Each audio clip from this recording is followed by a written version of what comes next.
AP history, Ravi sir book classes, ఆంధ్రాలో గ్రంథాలయ ఉద్యమం. నిస్వార్థమైన జాతీయ నాయకుల ప్రయత్నాల వల్ల ఆంధ్రాలో గ్రంథాలయ ఉద్యమం జన్మించింది. ఇది 19వ శతకంలో గ్రామానికి పాకింది. ఆంధ్రాలో గ్రంథాలయోద్యమం కేంద్రంగానే అనేక ఉద్యమాలు వికసించాయి. ఒక పక్క సంఘ సంస్కరణ ఉద్యమం, మరో పక్క జాతీయోద్యమం, ముఖ్యంగా హోమ్ రూల్ ఉద్యమం, క్విట్ ఇండియా ఉద్యమాల గ్రంథాలయ ఉద్యమం ప్రాతిపదికనే జరిగాయి. అలానే గ్రంథాలయ ఉద్యమం ప్రాతిపదికనే ఆంధ్ర రాష్ట్ర ఉద్యమం కూడా జరిగింది. అంటే 1 19వ శతాబ్దంలో సంఘ సంస్కరణ ఉద్యమం, 2 భారత జాతీయోద్యమం, 3 ఆంధ్ర రాష్ట్ర సాధన ఉద్యమం. ఈ మూడింటిలోనూ గ్రంథాలయ ఉద్యమం కీలక పాత్ర పోషించింది. నిజానికి ఆంధ్రాలయోద్యమానికి 1806 నుంచి బాటలు పడినాయి. గ్రంథాలయోద్యమానికి 1806 నుంచి బాటలు పడినాయి. ఇదే సంవత్సరం ప్రింటింగ్ మిషన్ ద్వారా అనేక పుస్తకాలు ప్రచురణ జరిగి పబ్లిక్ లైబ్రరీలకు, రీడింగ్ క్లబ్బులకు, స్కూళ్లకు, కాలేజీ లైబ్రరీలకు నూతనంగా పుస్తకాలు వచ్చి చేరి ప్రజల మనోవికాసానికి దోహదం జరిగింది. ఆంగ్ల విద్యా వ్యాప్తి మిషనరీలు కూడా గ్రంథాలయ ఉద్యమానికి ఊపిరి పోశారు. చిన్న పారిశ్రామిక సంస్థలు, ఆంగ్ల ప్రభుత్వ ఆఫీసుల్లో ఆంగ్లంలో సాహిత్య ముద్రణ జరిగింది. దీనితో మధ్యతరగతి వర్గం వికసించడానికి గ్రంథాలయ ఉద్యమం అవసరానికి మిషనరీలు పనిచేశాయి. 1913లో ఆంధ్ర రాష్ట్ర ఉద్యమానికి కూడా గ్రంథాలయాలు బలంగా పనిచేశాయి. నిజానికి ఆంధ్ర రాష్ట్ర గ్రంథాలయ ఉద్యమానికి మూలం బరోడా రాజు సయాజీరావు గైక్వాడ్. భారతదేశంలో మొట్టమొదటిసారిగా పబ్లిక్ లైబ్రరీ సంస్థలని ప్రారంభించింది ఇతనే కావడం విశేషం. దీనివల్ల మిగిలిన భారతదేశం కన్నా బరోడా సంస్థానంలో చదువుకున్నవారు, చైతన్య దీప్తి కలిగిన వారు ఎక్కువగా ఉండేవారు. ఆంగ్లేయుల రైల్వే వ్యవస్థ, తంతి తపాలా వ్యవస్థల వల్ల సమాచారం ప్రజలకి త్వరగా చేరటానికి లైబ్రరీలు ఉపయోగపడినాయి. అలాగే ఆంధ్రాలో ఆంగ్లేయుల వల్ల నూతన ఆంగ్ల విద్యా విధానం వల్ల ఒక్కసారిగా మధ్యతరగతి ప్రజలు పరిణయం చెందారు. అలాంటి వారిలో ఒకరు కందుకూరి వీరేశలింగం. ఆయన బాల్య వివాహాలకు వ్యతిరేకంగా, వితంతు వివాహానికి సమర్థనగా అనేక పత్రికలు నడుపుతూ ఉండేవారు. ఇక తెలుగు వ్యవహారిక భాషా ఉద్యమానికి పితామహుడు గిడుగు రామ్మూర్తి. ఇతను పర్లాకిమిడి వద్ద ఉపాధ్యాయులుగా పనిచేస్తూ తెలుగు అనే పత్రిక నడిపారు. అలానే పర్లాకిమిడిలో నివసించే సవరజాతి గిరిజనులకి లిపిని కనుగొన్న మహనీయులు. వ్యవహారిక భాషా ప్రధానోద్దేశం సామాన్యులు మాట్లాడే భాష తెలుగు భాష కావాలి. ఇలాంటి భాషలోనే పత్రికలుంటే సామాన్య ప్రజల్లో సైతం చదువుపై ఆసక్తి ఏర్పడుతుందని గిడుగు ఉద్దేశం. 19వ శతాబ్దిలో ఆంధ్రదేశంలో సంభవించిన సంఘ సంస్కరణ ఉద్యమంలో గురజాడ అప్పారావు కృషి మరువలేనిది.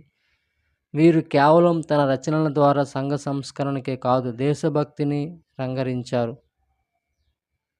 వీరి రచనలు గ్రంథాలయాల్లో దర్శనమిచ్చి ప్రజలను ఉర్రూతలూగించాయి. ఇక కొమర్రాజు లక్ష్మణరావు గారు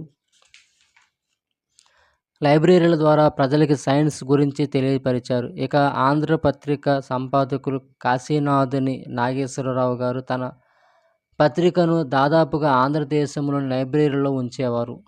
1800లో ఆంధ్రదేశంలో ఏర్పడిన మొట్టమొదటి ప్రైవేట్ లైబ్రరీ హర్ష గ్రంథాలయ. పరావస్తు చెన్నై సూరి కుటుంబం హర్ష గ్రంథాలయాన్ని పబ్లిక్ కోసం నడిపేది. ఇక 1839లో మొట్టమొదటి పబ్లిక్ లైబ్రరీని జస్టిస్ జేమ్స్ థామస్ అనే ఆంగ్లేయుడు రాజమండ్రిలో ప్రారంభించాడు. దీనికి కొనసాగింపుగా 1886లో మంతెన ఆదినారాయణ మూర్తి సంస్కృతి నిలయం అనే గ్రంథాలయాన్ని నెలకొల్పారు. 1850లో గుంటూరులో దివ్యజ్ఞాన సమాజం ఒక గ్రంథాలయాన్ని నడిపింది. ఇది నేటికి గుంటూరులో నడుస్తున్నది. 1914 నాటికి ఆంధ్రదేశం నలుడు చెరుగుల గ్రంథాలయాలు ఏర్పడటం ప్రారంభమైంది. 1 Ongole, 2 CVN library, 1892 Navroz club ఉండి 1895, 3 గౌతమి గ్రంథాలయం రాజమండ్రి, 1898. 4. వర్ధమాన సమాజ గ్రంథాలయం నెల్లూరు 1907. 5. సారస్వత నికేతన్ వేటపాలెం 1907. 6. రామ్మోహన్ లైబ్రరీ విజయవాడ 1911. 1914 నాటికి ఆంధ్రదేశ నలు చెరుగుల 163 గ్రంథాలయాలు ఏర్పడినాయి. ప్రజలు కూడా గ్రంథాలయాలను ఉపయోగించుకోవడం మొదలుపెట్టారు. ఇందు నిమిత్తం ఆంధ్ర గ్రంథాలయ ఉద్యమ పిత మరియు భారతదేశ గ్రంథాలయ ఉద్యమ పిత అయ్యంకి వెంకటరమణయ్య గారు సూరి నరసింహ శాస్త్రి గారి సహకారంతో 1914లో మొట్టమొదటి ఆంధ్రదేశ లైబ్రరీ వర్కర్స్ కాన్ఫరెన్స్ విజయవాడలోని రాజు రామ్మోహన్ రాయ్ లైబ్రరీలో నిర్వహించారు. దీనికి అధ్యక్షులు చిలకమర్తి లక్ష్మీ నరసింహం పంతులు. వీరందరి కృషి వల్ల ఆంధ్రదేశ గ్రంథ భండాగార సంఘం ఏర్పడింది. దీని అధ్యక్షులు మోచర్ల రామచంద్రరావు గారు. 1918లో ఆంధ్రదేశ గ్రంథ భండాగార సంఘం ఆంధ్రదేశ లైబ్రరీ అసోసియేషన్గా మారింది. 1958కి ఇది ఆంధ్రప్రదేశ్ లైబ్రరీ అసోసియేషన్ అయ్యింది. ఈ అసోసియేషన్ నాయకత్వంలో అయ్యంకి వెంకటరమణయ్య సూరి నరసింహ శాస్త్రి గారు ఆంధ్రదేశంలోని అనేక చోట్ల లైబ్రరీలు పెట్టడం వల్ల 163 లైబ్రరీలు సమావేశాలు పెట్టి ప్రజలను చైతన్యం చేశారు. ఇంకా అయ్యంకి వెంకటరమణయ్య గారి ప్రయత్నం వల్ల ప్రతి గ్రంథాలయం 6 రకాలుగా పనిచేయాలి. 1. Advance information section, 2. Ideology section, 3. Gramophone section, 4. Lecturer section, 5. Music section. Pathuri Nagabhushanam boat library service. గ్రంథాలయ ఏర్పాటు పరిణయ క్రమంలో బోట్ లైబ్రరీలను ప్రారంభించారు. దీనికి పితామహుడు పాతూరి నాగభూషణం. బోట్ లైబ్రరీ ద్వారా గ్రామీణ ప్రజలకి చేరవచ్చునన్నది దీని ఉద్దేశం. తమ లంక గ్రామాలకు వెళ్ళడానికి బోటు సౌకర్యం ఉంటుంది కనుక ఆ బోటులోని 4 పుస్తకాలను పత్రికలను ఉంచి ఆకర్షణీయంగా ప్రజలకి గ్రంథాలయ సేవలను చేరువ చేసేవారు. ఇలాంటి బోట్ లైబ్రరీ సేవలను పాతూరి నాగభూషణం 7 సంవత్సరాలు నిర్వహించారు. 1947 మద్రాస్ పబ్లిక్ గ్రంథాలయ చట్టం ప్రకారం స్థానిక సంస్థలు గ్రంథాలయాలకు ఆర్థిక సహాయం అందించాలి. 1915లో ఆంధ్రప్రదేశ్ లైబ్రరీ అసోసియేషన్ తమ వాయిస్గా గ్రంథాలయ సర్వస్వం అనే పత్రికను ప్రారంభించింది. ఇది ప్రధానంగా నెలవారీ పత్రిక. గ్రంథాలయ సర్వస్వము ఇది నేటికి ఆంధ్రప్రదేశ్లోను తెలంగాణ రాష్ట్రంలో నడపబడుతుంది. 1915లో ఆంధ్రప్రదేశ్ లైబ్రరీ అసోసియేషన్ గ్రంథాలయ సర్వస్వము అనే నెలవారీ పత్రికలను వెలువరిస్తుంది. 1930-40 సంవత్సరాల మధ్య గ్రంథాలయ సర్వస్వం అనే పత్రిక జాతీయోద్యమపు వ్యాసాలు ప్రచురిస్తూ ప్రజలను జాతీయోద్యమంలో మమేకం చేసింది. గాంధీజీ దేశవ్యాప్త కార్యకలాపాలను ఇది ఎప్పటికప్పుడు ప్రజలకి ఎరుకపరిచి చైతన్యం చేసేది.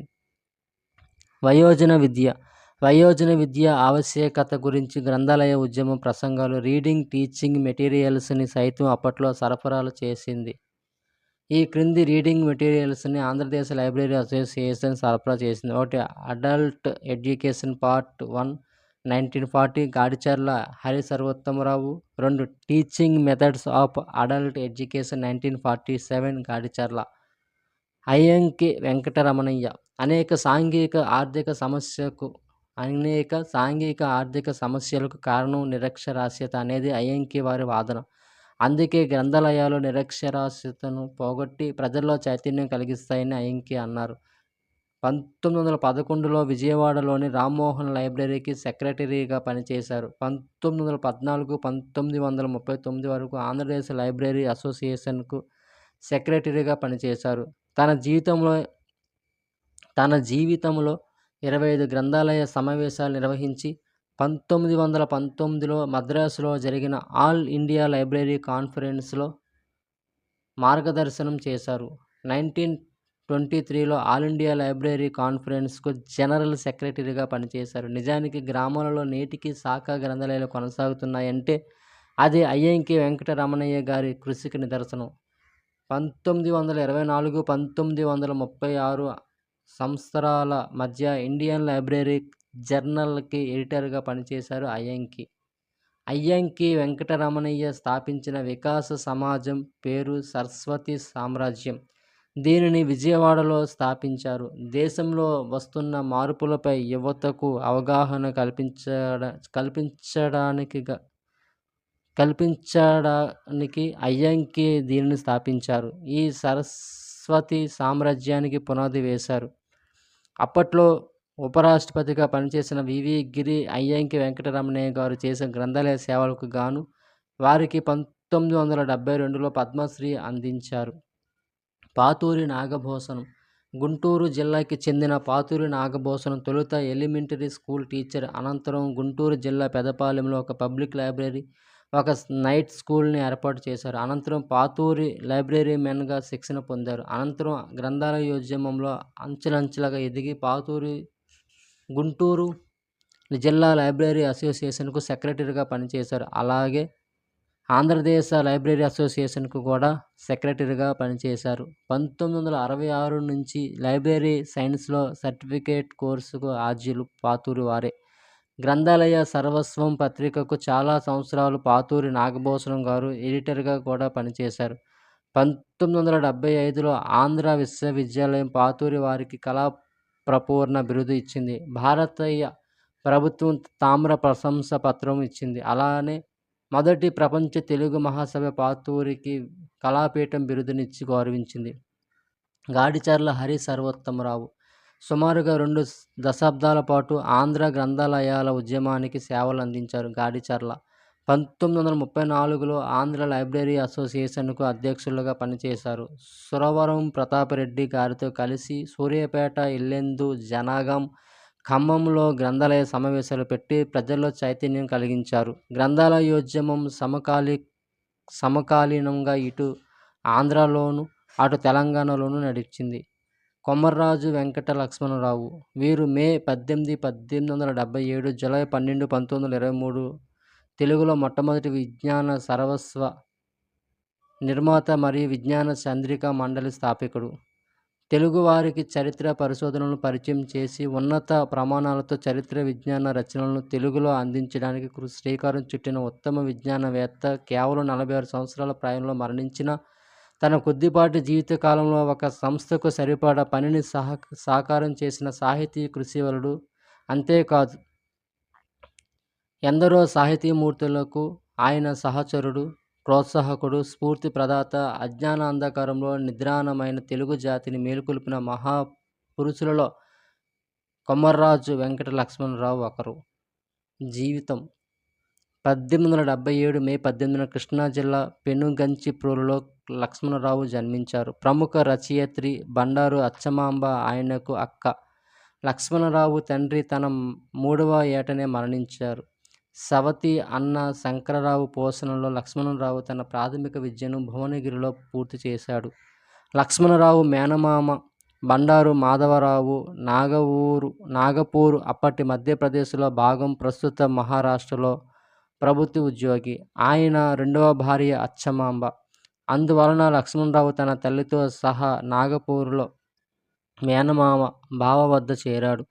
అక్కబావల వద్ద నాగపూర్లో ఉంటూ మరాఠీ భాషను నేర్చుకున్నాడు. 1900 సంవత్సరంలో BA పట్టా పుచ్చుకొని తర్వాత ప్రైవేటుగా చదివి 1902లో MAలో ఉత్తీర్ణుడయ్యాడు. మరాఠీ భాషలో వ్యాసాలు, పద్యాలు రాశాడు. తెలుగు, మరాఠీ, ఇంగ్లీష్ మాత్రమే కాక సంస్కృతం, బెంగాలీ, ఉర్దూ, హిందీ భాషలలో ఆయన ప్రావీణ్యతను సంపాదించాడు.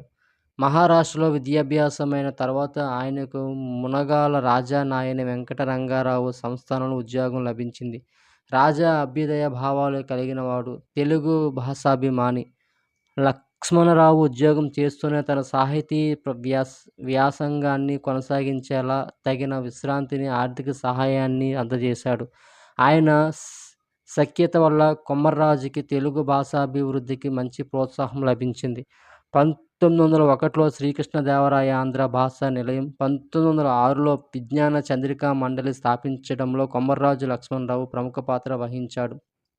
తెలుగులో ఒక సంపూర్ణ విజ్ఞాన సర్వస్వమును తయారు చేసే మహత్కార్యాన్ని ప్రారంభించాడు. ఈ శ్రమలో ఆయన ఆరోగ్యం బాగా దెబ్బతిన్నది. 1923 జూలై 12న 46 ఏళ్ల వయస్సులోనే కొమర్రాజు లక్ష్మణరావు మరణించాడు. కందుకూరి వీరేశలింగం పంతులు మరణించిన ఇంటిలో అదే గదిలో మద్రాసులో లక్ష్మణరావు కూడా మరణించారు. రచనారంభం మహారాష్ట్ర దేశంలో సమాచార్ వివిధ విజ్ఞాన్ విస్తార్ అనే పత్రికలకు సంపాదకత్వం వహించాడు. కేసరి, మహారాష్ట్ర వంటి పత్రికలలో వ్యాసాలు వ్రాసేవాడు. ప్రాచీన మహారాష్ట్ర కవి మోరోపంత్ రచించిన భారతాన్ని పరిశోధించి సరిదిద్ది శుద్ధప్రతిని తయారు చేసి కర్ణపర్వాన్ని ప్రకటించాడు. ఆయన సంపాదకత్వం వహించిన మొదటి గ్రంథం ఇది. అయినా ఆంధ్ర భాషతో కానీ ఆంధ్రదేశ వ్యవహారాలతో కానీ సంపర్కాన్ని కోల్పోలేదు. నాగపూర్లో ఉంటూనే తెలుగు పత్రికలలో వ్యాసాలు రాసేవాడు. అప్పట్లో బెజవాడ క్రైస్తవ పాఠశాలలో ఉపాధ్యాయులైన రాయసం వెంకట శివుడు స్త్రీ విద్య వ్యాప్తి కోసం నడిపే తెలుగు జనాన పత్రికలో అచ్చమాంబ లక్ష్మణరావులు వ్యాసాలు రాసేవారు. శివాజీ చరిత్రము ఆయన మొదటి తెలుగు గ్రంథం. హిందూ మహాయుగము, ముస్లిం మహాయుగము వంటి ఆయన వ్యాసాలు తర్వాత లక్ష్మణరాయ వ్యాసావళి పేరుతో ప్రచురితమయ్యాయి. శ్రీకృష్ణదేవరాయ ఆంధ్ర భాషా నిలయం. కొమ్మరాజు లక్ష్మణరావు, నాయిని వెంకట రంగారావు, రావిచెట్టు రంగారావు, ఆదిపూడి సోమనాథరావు, మైలవరపు నరసింహశాస్త్రి వంటి వారు కలిసి హైదరాబాదులోని అప్పటి రెసిడెన్సీ బజారులో రావిచెట్టు రంగారావు స్వగృహంలో 1901 సెప్టెంబర్ 1న శ్రీకృష్ణదేవరాయ ఆంధ్ర భాషా నిలయంను స్థాపించారు. తెలంగాణ ప్రాంతంలో తెలుగు భాషా స్థితిని మెరుగుపరచడమే ఈ గ్రంథాలయ స్థాపన ముఖ్యోద్దేశం. తెలుగునాట అధునాతన పద్ధతులలో ప్రారంభమైన మొదటి గ్రంథాలయం ఇదే. తెలుగు భాషకు ఈ సంస్థ ద్వారా ఎంతో సేవ జరిగింది. ఆదిరాజు వీరభద్రరావు వంటి మహనీయులు దీనికి కార్యదర్శులుగా పనిచేశారు.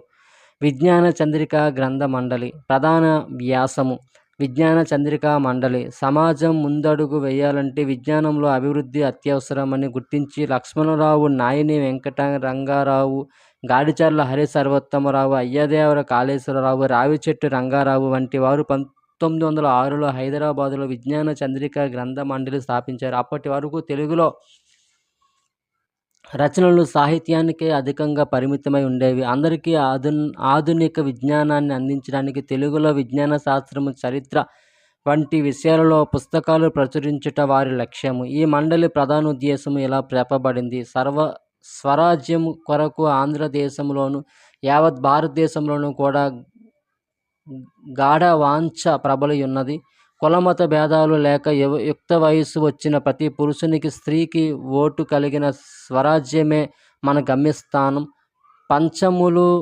పంచముల అస్పృశ్యత రూపుమాపనిది స్వరాజ్యము రానే రాదు.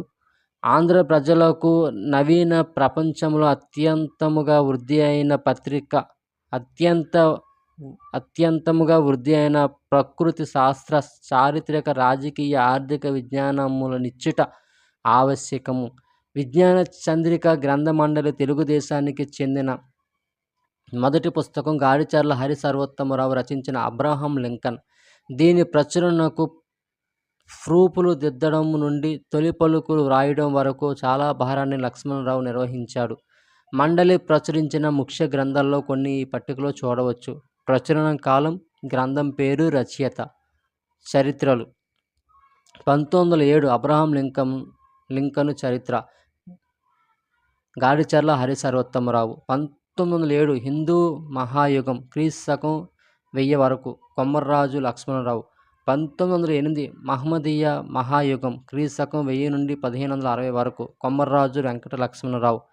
1910 ఆంధ్రదేశ చరిత్ర, క్రీస్తకం 1100 వరకు, చిలుకూరి వీరభద్రరావు. 1910 ఆంధ్రదేశ చరిత్ర, క్రీస్తకం 1100 నుండి క్రీస్తకం 1323 వరకు, చిలుకూరి వీరభద్రరావు. 1911 స్వీయ చరిత్ర 1-2 భాగములు, చిలుకూరి వీరభద్రరావు. చంద్రగుప్త చక్రవర్తి, మహాపురుషుల జీవిత చరిత్రలు, కొమ్మర్రాజు వెంకట లక్ష్మణరావు. రావిచెట్టు రంగారావు జీవిత చరిత్ర, కొమ్మర్రాజు వెంకట లక్ష్మణరావు. శాస్త్ర గ్రంథములు. జీవశాస్త్రము అచంట లక్ష్మీపతి. పదార్థ విజ్ఞాన శాస్త్రము మంత్రి ప్రగడ సాంబశివరావు. రసాయన శాస్త్రము వేమూరి విశ్వనాథ శర్మ. వృక్ష శాస్త్రము సీతారామయ్య. వ్యవసాయ శాస్త్రము 2 భాగములు, గోవేటి భోగిరాజు. అర్థశాస్త్రము 2 భాగములు, కట్టమంచి రామలింగారెడ్డి. జంతు శాస్త్రము శారీరక శాస్త్రము, భౌతిక శాస్త్రములు. కలర అచంట లక్ష్మీపతి. చలిజ్వరము అచంట లక్ష్మీపతి. నవలలు రాణి సంయుక్త వేలాల సుబ్బారావు. విమలాదేవి భోగరాజు నారాయణమూర్తి. పోటీ నవలలు విజయనగర సామ్రాజ్యము దుగ్గిరాల రాఘవ చంద్రయ్య చౌదరి. రాయచూరి యుద్ధము కేతవరపు వెంకట శాస్త్రి. అస్తమయము భోగరాజు నారాయణమూర్తి. అల్లాహ్ అక్బర్ భోగరాజు నారాయణమూర్తి. ప్రళయ భైరము ఏవి నరసింహపంతులు. లక్ష్మణరావు స్వయంగా రచించినది హిందూ మహాయుగం, మహమ్మదీయ మహాయుగం. డాక్టర్ అచంట లక్ష్మీపతి జీవశాస్త్రం 3000 ప్రతులు అమ్ముడుపోయాయి. కలరా, మలేరియా ఇవి రెండు అనతి కాలంలోనే 8000 ప్రతులు అమ్ముడుపోయాయి. మంత్రి ప్రగడ సాంబశివరావు పదార్థ విజ్ఞాన శాస్త్రం. వేమూరి విశ్వనాథ శాస్త్ర రసాయన శాస్త్రం. చిలుకూరి వీరభద్రరావు ఆంధ్రుల చరిత్రం. మైనంపాటి నరసింహం భౌతిక శాస్త్రం. కట్టమంచి రామలింగారెడ్డి అర్థశాస్త్రం. దుగ్గిరాల రామచంద్రయ్య చౌదరి విజయనగర సామ్రాజ్యం. వేలాల సుబ్బారావు రాణి సంయుక్త. భోగరాజు నారాయణమూర్తి విమలాదేవి. కందుకూరి వీరేశలింగం స్వీయ చరిత్ర. వి శ్రీనివాసరావు వృక్షశాస్త్రము. 1906-1910 మధ్యకాలంలో మండలి 30 పైగా గ్రంథాలను ప్రచురించింది. గ్రంథాలయాలన్నిటిలోనూ సంపాదకునిగా లక్ష్మణరావు హస్తం సోకనిదేదీ లేదంటారు. 1908లో ఈ సంస్థను మద్రాసుకు మార్చారు. 1912లో దీనికి అనుబంధంగా విజ్ఞాన చంద్రిక పరిషత్తును స్థాపించారు. గ్రంథ పఠనాభిరుచిని పెంపొందించడం పరిషత్ లక్ష్యం. అనేక గ్రంథాలలో సాహిత్యం, చరిత్ర, ప్రకృతి శాస్త్రం వంటి రంగాలలో పోటీలు పెట్టి విజేతలకు పతకాలు, సర్టిఫికెట్లు ఇచ్చేవారు. ఆంధ్ర పరిశోధక మండలి 1922 డిసెంబర్ 27న హైదరాబాదులో లక్ష్మణరావు, ఆదిరాజు వీరభద్రరావు మొదలైన వారు కలిసి ఆంధ్ర పరిశోధక మండలి స్థాపించారు. చరిత్ర పరిశోధన, శాసన గ్రంథాలను ప్రకటించడం, అముద్రిత గ్రంథాలను ప్రకటించడం ఈ సంస్థ లక్ష్యాలు. తెలంగాణ శాసనాలు, శతబుఖాను చరిత్ర మొదలైన గ్రంథాలను ఈ సంస్థ ప్రచురించింది. తర్వాత దీనిని లక్ష్మణరాయ పరిశోధక మండలిగా మార్చారు. ఈ సంస్థ ప్రస్తుతం నామమాత్రంగా హైదరాబాదులోని ఆంధ్ర సారస్వత పరిషత్ కార్యాలయంలో ఉంది. ఆంధ్ర సారస్వత పరిషత్ 1916లో కొవ్వూరులో ఆంధ్ర సారస్వత పరిషత్ స్థాపించిన వారిలో లక్ష్మణరావు ఒకడు. మొదటి నుండి యావజ్జీవ సభ్యుడిగా ఉండటమే కాకుండా కొంతకాలం దానికి కార్యదర్శిగా కూడా ఉన్నారు. ఆంధ్ర విజ్ఞాన సర్వస్వం. లక్ష్మణరావు సాహితీ జీవితంలో మిగిలినవన్నీ ఒక ఎత్తు, విజ్ఞాన సర్వస్వం ఒక ఎత్తు. ప్రపంచ విజ్ఞానాన్ని తెలుగువారు అందరికీ పంచిపెట్టాలని ఆయన తప్పించిపోయాడు. బ్రిటిష్ ఎన్సైక్లోపీడియా తరహాలో ఆంధ్ర విజ్ఞాన సర్వస్వాన్ని వెలువరించాలనేది ఆయన ప్రబల వాంఛ. 1912-13 కాలంలో మీ బృహత్ కార్యానికి పూనుకున్నాడు. తాను ప్రధాన సంపాదకునిగానే కాదు, ప్రధాన రచయితగా కూడా పనిచేశాడు. లక్ష్మణరావుకు అనేక శాస్త్ర విషయాలలో ప్రవేశం ఉండేది. స్వయంగా పండితుడే కాక నిష్పాక్షిక పరిశోధన, సమతుల్యత ఆయన స్వభావాలు. ఎందరెందరో మహనీయులు ఆయనకు తోడుగా శ్రమించిన లక్ష్మణరావు వ్రాసినన్ని వ్యాసాలు ఇంకెవరూ రాయలేదు. ఏ విధమైన సంపద, ధన సహాయము, ప్రభుత్వ ఆదరణ లేకుండానే అంత బ్రహ్మాండమైన ప్రయత్నాన్ని తలకెత్తుకున్నాడు. గాడిచర్ల హరి సర్వోత్తమరావు, అచంట లక్ష్మీపతి, మల్లంపల్లి సోమశేఖర శర్మ, రాయప్రోలు సుబ్బారావు వంటి వారు ఆయనకు తోడు నిలిచారు. ఒక్కరోజు కూడా విడవకుండా లక్ష్మణరావు, హరి సర్వోత్తమరావు మద్రాసు కన్నెమరే గ్రంథాలయానికి వెళ్ళి అది మూసేంత వరకు ఉండి కుప్పలు తెప్పలుగా ఉన్న పుస్తకాల నుండి సమాచారం సేకరించేవారు. అలాగని వారి రచనలు అనువాదాలకు పరిమితం కాలేదు. లక్ష్మణరావే ఒక విజ్ఞాన సర్వస్వం. ప్రతి విషయాన్ని కూలంకుషంగా పరిశోధించి సమగ్రమైన స్వతంత్ర వ్యాసంగా వ్రాసేవాడు. మొదట అకారాదిగా నెలకు 100 పేజీల చొప్పున దీనిని వెలువరించారు. రేయింబవలు శ్రమించి 3 సంపుటములు ప్రచురించారు. ఇందులో విజ్ఞాన శాస్త్రము, భాష, ఖగోళ శాస్త్రము, చరిత్ర, కళ వంటి వివిధ విషయాలపై ఉన్న 100 వ్యాసాలలో ఆయన స్వయంగా 40 వ్యాసాలను కూర్చాడు. అథర్వవేదం, అద్వైతం, అభిజ్ఞాన శాకుంతలం, అలంకారాలు, అష్టాదశ మహాపురాణాలు, అట్టబైండు, అష్టాధ్యాయి వంటి ఎన్నో వైవిధ్యమైన విషయాలపై ఆయన వ్యాసాలు రాశాడు. ఆ రోజుల్లో విజ్ఞాన సర్వస్వం అంత చిక్కని ముద్రణ, అంత చిక్కని కాగితం, చిత్రాలు, పటాలు భారతదేశంలో ఏ ప్రచురిత గ్రంథాలలోనూ కనిపించలేదట. చేసిన ప్రతి పనిని పరిపూర్ణంగా చేయడం ఆయన అలవాటు. ఆ అకారంతో 3 సంపుటాలు పూర్తి చేసిన తర్వాత ఆంధ్ర సంపుటాన్ని తయారు చేయడం కోసం పూనుకున్నాడు. తెలుగువారి గురించి అప్పటికి జరిగిన పరిశోధన అత్యల్పం కనుక మౌలిక పరిశోధన అవసరమైంది. లక్ష్మణరావు రాత్రింబవళ్ళు శిలా శాసనాలు, ఇతర గ్రంథాల పరిశోధనలో గడిపాడు. ఆ సమయంలో ఆయనకు ఉబ్బసం వ్యాధి ఉధృతమైంది. మదనపల్లిలో కొంతకాలం విశ్రాంతి తీసుకొని మళ్ళీ మద్రాసు వచ్చాడు. ఆంధ్ర సంపుటం రాయడానికి శాసనాలు పరిశీలిస్తూనే 1923 జూలై 12న లక్ష్మణరావు మరణించాడు.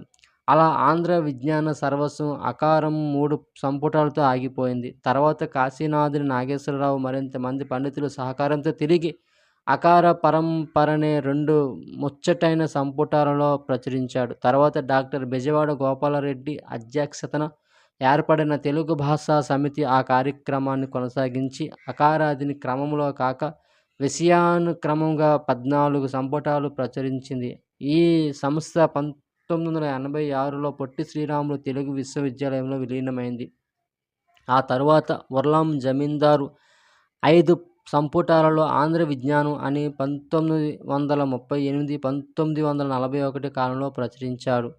సాంప్రదాయిక పద్ధతిలో విజ్ఞాన సర్వస్వం కృషి కొనసాగిస్తున్న తెలుగు విశ్వవిద్యాలయంతో పోల్చితే ప్రపంచం నలుమూలల నుండి ఆధునిక అంతర్జాల సౌలభ్యంతో వందల మంది సాధారణ తెలుగు భాషాభిమానులు 2003లో మొదలుకొని నిర్మిస్తున్న తెలుగు వికీపీడియా విలక్షణమైనదని చెప్పవచ్చు. సంఘ సంస్కరణ, స్వతంత్రోద్యమం. లక్ష్మణరావు ప్రత్యక్షంగా దేశ స్వాతంత్రోద్యమంలో పాల్గొనకపోయినా ఉద్యమానికి పలు విధాలుగా సంఘీభావం ప్రకటించాడు. ఆయన రచనల్లో దేశాభిమానాన్ని ప్రోత్సహించాడు. 1906 కలకత్తా కాంగ్రెస్ మహాసభలో పాల్గొన్నాడు. 1907 కృష్ణా జిల్లా కాంగ్రెస్ మహాసభ ఆహ్వాన కార్యదర్శిగా ప్రముఖులను సభకు పిలిపించాడు. 1908లో ఆయన సహచరుడు గాడిచర్ల హరి సర్వోత్తమరావు అరెస్టు కాగా వారి కుటుంబాన్ని లక్ష్మణరావు ఆదుకున్నాడు. లక్ష్మణరావు సంఘ సంస్కరణ కార్యక్రమాలకు తోడు నిలిచాడు. బాల్య వివాహాలను గట్టిగా వ్యతిరేకించాడు. వితంతు వివాహం, రజస్వలానంతర వివాహం, భోగం మేళాల నిషేధం, అస్పృశ్యత నివారణ, సముద్రయానం, అంతఃసఖా వివాహం వంటి వాటిని ప్రోత్సహించాడు. స్త్రీలలో విద్యాభివృద్ధికి తన సోదరి అచ్చమాంబతో కలిసి ప్రయత్నించాడు. రాత్రిళ్ళు హరిజనులకు విద్య నేర్పే కార్యక్రమంలో పాల్గొనేవాడు. వ్యక్తి కాదు, సంస్థ. లక్ష్మణరావు పంతులు ఒక వ్యక్తి కాదు, ఒక సంస్థ అని కురుగంటి సీతారామయ్య తన వ్యాసంలో అన్నాడు. ఆంధ్రదేశంలో ప్రసిద్ధులైన చరిత్రకారులు, వివిధ శాస్త్రవేత్తలు ఆయన ద్వారా ఆకర్షితులై విజ్ఞాన చంద్రికా గ్రంథ మండలి ద్వారా దేశానికి పరిచితులయ్యారు. ప్రథమాంధ్ర చరిత్ర నిర్మాత చిలుకూరి వీరభద్రరావు, రసాయన శాస్త్రవేత్త మంత్రిప్రగడ నరసింహారావు, జీవ జంతు వైద్యాలలో నిష్ఠాతుడై ఆయుర్వేదానికి అఖిల భారత ప్రచారం కలుగజేసిన వారిలో ఒకరైన అచంటి లక్ష్మీపతి లక్ష్మణరావు చేత ప్రోత్సహితులైన వారే. మొదట రాజకీయోద్యమాలలోనూ తర్వాత గ్రంథాలయోద్యమంలోనూ జీవితాన్ని అర్పించిన గాడిచర్ల హరి సర్వోత్తమరావు ప్రముఖ ఆంధ్ర రాజకీయ నాయకుడు, సంఘ సంస్కృత, బహుగ్రంథ రచయిత అయ్యదేవర కాళేశ్వరరావు, తెలంగాణ నాయకుడు, ఆంధ్ర పితామహ మాడపాటి హనుమంతరావు, అనేక సాహితీ సాంస్కృతిక సంస్థలకు సేవ చేసిన రావిచిట్టి రంగారావు వంటి వారు లక్ష్మణరావు సహచరులు. లక్ష్మణరాయ పరిశోధనా మండలి కార్యదర్శిగా తెలంగాణలో చరిత్ర పరిశోధన సాగించిన ఆదిరాజు వీరభద్రరావు లక్ష్మణరావు దగ్గర శిక్షణ పొందినవాడు. ఆర్థిక శాస్త్రవేత్తగా కట్టమంచి రామలింగారెడ్డి విజ్ఞాన చంద్రిక గ్రంథ మండలి ద్వారా తెలుగుదేశానికి పరిచయమయ్యాడు. సుప్రసిద్ధ తెలుగు చారిత్రకుడు మల్లంపల్లి సోమశేఖర శర్మ విజ్ఞాన సర్వస్వం ద్వారా వెలుగులోనికి వచ్చాడు. విజ్ఞాన సర్వస్వం కృషిలో లక్ష్మణరావుకు తోడు నిలిచిన రాయప్రోలు సుబ్బారావు ఉస్మానియా విశ్వవిద్యాలయం ప్రథమాచార్యులుగా పనిచేశాడు. ఇతర విశేషాలు లక్ష్మణరావు ఆయన సతీ అక్క బండారు అచ్చమాంబల పరస్పరానురాగం అందరినీ ఆకర్షించేది. ఆమె తమ్ముని విద్యాభివృద్ధికి పాటుపడింది. అక్కగారి సాహిత్య కృషికి విజ్ఞానానికి తమ్ముడు చేయూతనిచ్చేవాడు. తమ్ముడు ఎంతో సమాచారాన్ని పుస్తకాలను సేకరించి తోడ్పడగా అచ్చమాంబ అబల సచ్చరిత్రమాల అనే గ్రంథాన్ని రచించింది. ఇందులో సుమారు 1000 సంవత్సరాల కాలంలో ప్రసిద్ధికెక్కిన భారత స్త్రీల కథలున్నాయి. ఈ గ్రంథాన్ని కందుకూరి వీరేశలింగం పంతులు తమ చింతామణి ముద్రణాలయంలో ప్రచురించాడు. అచ్చమాంబ 18/1905లో మరణించింది. ఇంతటి ఆధునికతను సంతరించుకున్న లక్ష్మణరావు అభిప్రాయాలు వ్యవహారిక భాష వాడటం విషయంలో మాత్రం సాంప్రదాయం వైపు మొగ్గు చూపాయి. వైజ్ఞానిక దృక్పథాన్ని విస్తరించడానికి జీవితాన్ని ధారపోసిన ఆయన విజ్ఞానాన్ని అందరికీ పంచడానికి వ్యవహారిక భాష వాడాలని గుర్తించలేకపోయాడు. రచనల్లో గ్రాంధిక భాషనే వాడాలని ఆయన అనేక మార్లు నొక్కి వ్యాఖ్యానించాడు. లక్ష్మణరావు కుటుంబం కృష్ణా జిల్లాకు చెందినది. ప్రాథమిక విద్య తెలంగాణలో జరిగింది. తరువాత మహారాష్ట్ర ప్రాంతంలో చదివాడు. తెలంగాణ పట్ల లక్ష్మణరావుకు ప్రత్యేక అభిమానం ఉండేదని అంటారు. ఆయన హైదరాబాదులో ప్రారంభించిన సంస్థల వలన ఆధునిక తెలుగు భాష వికాసానికి తెలంగాణ ప్రాంతంలో పునాదులు పడ్డాయి.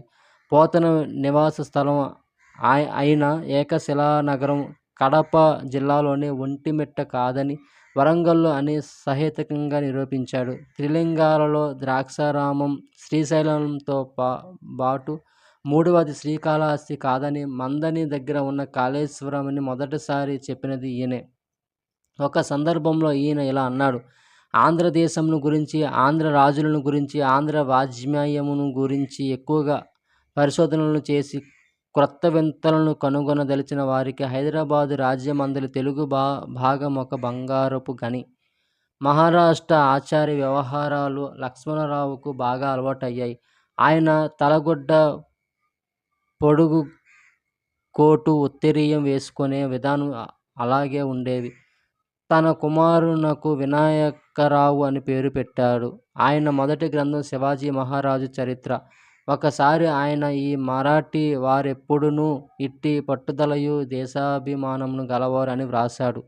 లక్ష్మణరావు ఎన్నో కొత్త పరిభాష పదాలను తెలుగులో క్రొత్తగా వాడాడు. వీటిలో చాలా వరకు మరాఠీ వాడకం నుండి గ్రహించినవి. విశ్వవిద్యాలయం సంపాదకుడు, శిక్షణ రాష్ట్రీయ అటువంటి కొన్ని పదాలు. 46 ఏండ్ల వయసులో ఆంధ్ర సంపుటం రాయటానికి శాసనాలను పరిశీలిస్తూనే కందుకూరి వీరేశలింగం మరణించిన ఇంటిలో అదే గదిలో లక్ష్మణరావు మరణించాడు.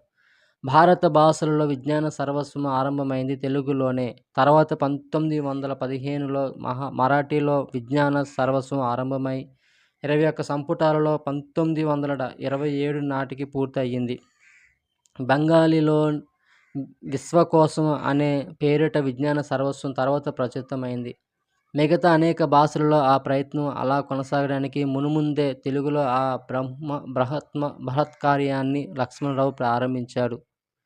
తెలుగు భాషకు ఆయన చేసిన సేవ మరువరానిది. ప్రత్యేకించి తెలుగు వికీపీడియా కార్యక్రమం కొనసాగుతున్న నేపథ్యంలో విజ్ఞాన సర్వస్వ నిర్మాణానికి ఆయన చేసిన సేవ స్మరణీయము. రామానుజరావు అనే కలం పేరుతో కథానికలు రాశారని తెలుగులో మారుపేరు రచయితలు కె.సి. అశోక్ కుమార్, ప్రొఫెసర్ ఏ.ఎన్. రాజు పుస్తకం ప్రవేశక వ్యాసంలో కె.కె. రంగనాథాచార్యులు పేర్కొన్నాడు. బండారు అచ్చమాంబ జీవిత విశేషాలు.